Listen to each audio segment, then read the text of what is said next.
Hey, Weirdo.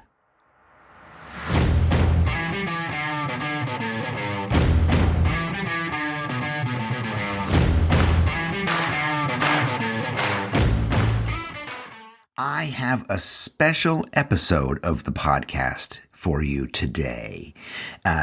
In conjunction with announcing the release of the follow-up to my best-selling book, Feck Perfection, we're announcing Hey Weirdo, my new book.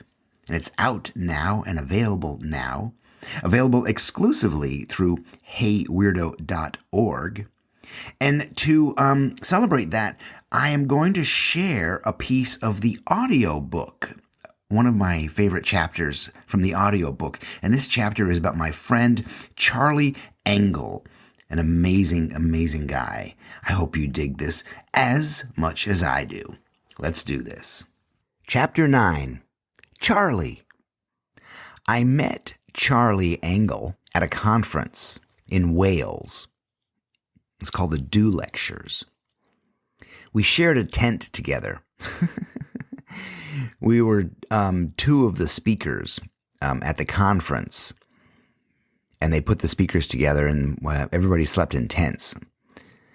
And I didn't get a chance to meet him much before he spoke at the conference. But he gets up and he's telling his story, and he's talking about how he used to be an addict, and now he's an ultra marathoner. And I, being smarmy and a smartass, I'm sitting in the audience, and I'm thinking, well, you just traded one addiction for another. And without missing a beat, he's up on stage and he says, and if you think I've just traded one addiction for another, fuck you. So I immediately fell in love with Charlie Engel.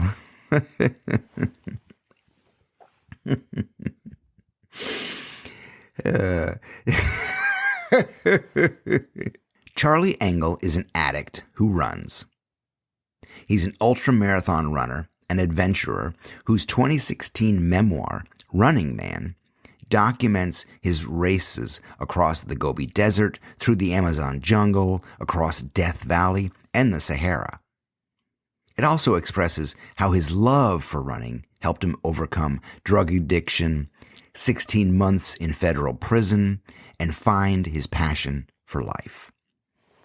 For Charlie, running has been a lifelong quest to find fulfillment and peace through rigorous physical and mental challenges. It has also given him the power to accept his weirdness and use it to change his life. These are Charlie's words. You want to know what I miss about addiction? I miss the fact that I might die anytime. That sounds like a crazy thing to miss. But one of the reasons people don't get sober and cleaned up is their worst fear is that they're going to be normal and boring. It's a terrible fear of the addict brain. The last thing that person actually wants to be is normal. But if they can find in sobriety the same death-defying edginess that they find and nurture and actually need in addiction, then they can go on to live a very fulfilling existence. The thing that's lost on many people is that the addictive nature of mine is a gift, if I choose it to be. And it's actually what makes me really good at things. It's the best part of me. So how do I use this thing that's happened to me to make my life better? What sobriety did for me is guide me to the real passions in my life. My passion is travel. It's people. It's cultural experience. It's feeling connected. When I spent the first 30 years of my life feeling disconnected. Obsession is a form of addiction. I've never known a single successful person who was not obsessed, at least for a period of time, with what they're trying to accomplish. To me, addiction is defined in some ways by what's the first thing that pops into your brain when your eyes open. Or maybe they're not even open yet. When your consciousness becomes aware at the beginning of the day. And if day after day that thing is running, or music, or writing, or creating, or drawing, that's an obsession. Some people would say, if that's all you can think about, maybe that's not healthy. Fuck those people. Because what they're telling us is, hey, maybe you should get a little balance in your life. They have their own motivations for saying that. Maybe it's jealousy of the success or the passion that they're witnessing in another person and not feeling it in themselves. But balance is way overrated. We view ourselves, of course, through the lens of other people's eyes. We see ourselves as we think they might see us.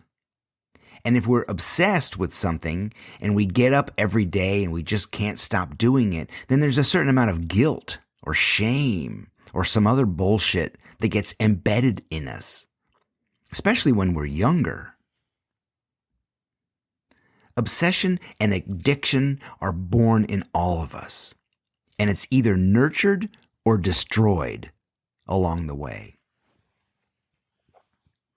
When I was young, I was the weird kid. I had hippie parents and hair halfway down my back. I looked weird, my ideas were weird, and that's how I was viewed. So at a very early age, I embraced the label of weird. I recognize that even today in my running, and I say it out loud freely, there's a certain part that is based in a great desire to be different from other people. I ran dozens, if not hundreds, of marathons. Then I started running longer. I started running across countries and jungles. I wanted to do things that made me feel different. I like being weird. I hope that someone calls me weird every single day of my life. I want to continue to do that. Embracing that weirdness is the most powerful thing I've ever been able to do in my life. I don't consider weirdo to be a slight or slur. I consider it to be a compliment. Putting a voice to what people like me feel and what so many others who maybe aren't as confident or have progressed as far as I have is difficult. They're still wondering, how the fuck do I stop being so weird? Instead of, how do I drink more of this in and embrace this in such a way that my weirdness fuels the passion that's going to take me through the rest of my life? Why would someone ever want to reach a point where they actually say to themselves, okay, I'm comfortable. I completely got this figured out. For most normal people, their greatest desire is to plan out the rest of their lives. I couldn't think of anything worse than that. People talk about getting out of their comfort zone. My question is, what the fuck are you doing in the comfort zone to begin with? How the hell did you end up here? Because I don't even know where that is. It's not a zip code that I could relate to. I don't get it. To me, comfort equals normal. Why would I want that?